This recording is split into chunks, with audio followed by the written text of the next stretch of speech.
Hello everyone, and welcome to Train Talk. Many railroads in North America have a long and storied history, often dating back several decades or in some cases over a century. To celebrate their history, a number of railroads have created what have come to be known as heritage units. But what is a heritage unit? In this episode of Train Talk, I'd like to take a look at heritage units as well as several of the railroads that have them, along with some of the other ways railroads have commemorated special things or occasions. So let's begin. What is a heritage unit? A heritage unit is a railroad locomotive that has been painted or lettered to honor a past railroad or retired paint scheme. Some railroads also refer to these as commemorative locomotives or anniversary units. Most often, this is done by a railroad in recognition of out-of-existence railroads that they now own as the result of a company buyout or merger. These older, out-of-business railroads are commonly referred to as fallen flags. Typically, brand new, modern locomotives are used for these tribute paint schemes, but older locomotives have been used at times as well. One thing that I should mention at this point is that old locomotives from previous railroads that are still wearing older paint schemes are generally not considered to be heritage units. The idea of painting locomotives into classic paint jobs isn't entirely new. In the late 1970s, the Western Pacific repainted one of their F7 locomotives into an older scheme, and one of Amtrak's well-worn GG1 electric locomotives was painted back into the colors of the Pennsylvania Railroad for its final years of service. However, the modern heritage unit programs really began when Union Pacific introduced their 6-locomotive fleet in 2005. While we don't have time to go through every single heritage unit one by one and their histories, I'd like to break them down into categories and go through some of the different design styles. We'll also talk about most of the major railroads that have a heritage unit program. I am planning on doing an entire series of videos on heritage locomotives in the future, each one dedicated to a different heritage unit. There are 3 general styles of heritage units that we will now examine. The first category is what I have somewhat arbitrarily decided to call the creative interpretation design. These designs pay tribute to old railroads and paint schemes, but are in fact not carbon copies of the originals. Instead, they frequently borrow some elements from the original design, such as logos and colors, but they are represented in a new design that is either a new take on the original or a brand new concept altogether. Some of these units will feature elements from multiple different schemes from the same railroad incorporated into one. This was the concept behind the Union Pacific Railroad's Heritage Unit Fleet, a project that earned the railroad the International Brunel Award for Railroad Design. 6 SD-70 Ace locomotives were adorned in special liveries, each one to honor a different railroad from Union Pacific's past. The Missouri Pacific, the Western Pacific, the Missouri-Kansas-Texas, the Rio Grande, the Chicago and Northwestern, and the Southern Pacific. Union Pacific went so far as to specially number each locomotive for the year that the railroad became part of the Union Pacific system. In a similar style, Chicago's Metra Commuter Railroad has painted a few locomotives into interpretive paint schemes to honor several of the former railroads over which it now runs daily commuter service. The second category of heritage units that we'll take a look at is recreations of original paint schemes. These are typically near-identical reproductions of old liveries or ones that have been slightly adapted to fit some of the more modern locomotive body styles.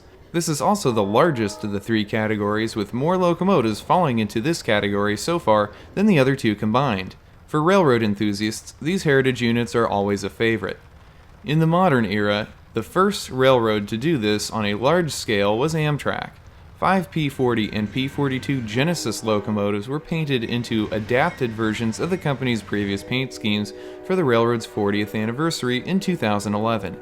An F40PH turned into a non-powered control unit was also painted into a classic scheme. Next up was Norfolk Southern.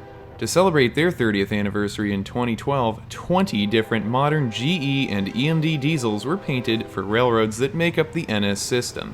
To date, this is the largest of all the heritage unit programs. Several other railroads have followed suit. In 2019, Canadian Pacific painted 10 locomotives into 2 different versions of the railroad's classic maroon and gray paint scheme. New Jersey Transit also debuted 3 heritage units in late 2019. Canadian National became the latest railroad to create heritage units when in late 2020 they unveiled 5 new locomotives to celebrate 25 years as a publicly traded corporation. The third and final category of heritage units are what I have nicknamed logo units. Some railroad enthusiasts have also given them the name sticker units. These are locomotives that are usually painted in a standard paint scheme but display logos of past railroads. Today, only 2 of the larger freight railroads have these logo units. In the summer of 2020, BNSF Railway began repainting and lettering 10 ES44 series locomotives with old heralds from several predecessor railroads and special lettering to celebrate the BNSF 25th anniversary. These units are somewhat similar to predecessor railroad Burlington Northern's Pacific Pride heritage units from the late 1980s. CSX also has several logo units. Unlike the BNSF locomotives, the CSX units display only one logo from a previous railroad on each side of the locomotive nose. Along with locomotives, some freight cars have also been lettered for past railroads. In 2013, BNSF decorated several hopper cars with the logos of railroads that now make up the BNSF system. These cars have been unofficially dubbed heritage hoppers. Some BNSF cabooses that are now used as shoving platforms have also been painted in commemorative schemes.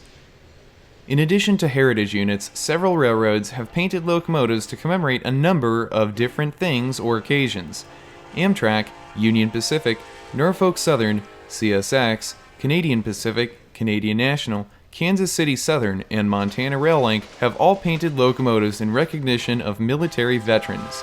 Canadian Pacific even went as far as painting up a different locomotive for every branch of the military.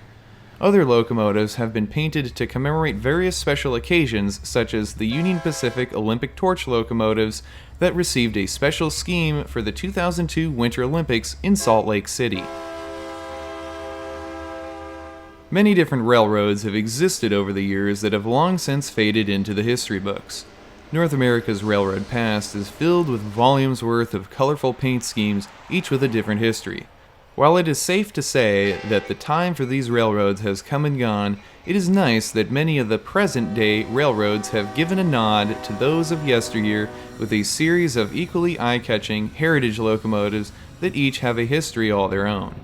It is with this acknowledgement to the past that these railroads are kept alive in spirit for years to come.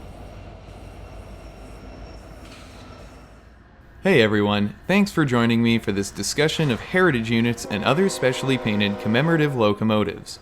If you enjoyed this video and want to let me know, or if you have any suggestions for this or any other future episodes of Train Talk, please leave me a comment down below in the comment section. You can also hit the like button too. To receive notifications whenever I post a new video, subscribe to the channel and select the Receive All Notifications option by clicking on the bell. For more train and railroad content, check out my other social media pages on Flickr, Instagram, and Facebook. I'll be back next Friday at 9 a.m. Pacific Time with another railroading adventure right here on the YouTube channel. That's it for now. Until next time, I'm Mike Armstrong. I'll see you down the line. Thanks for watching.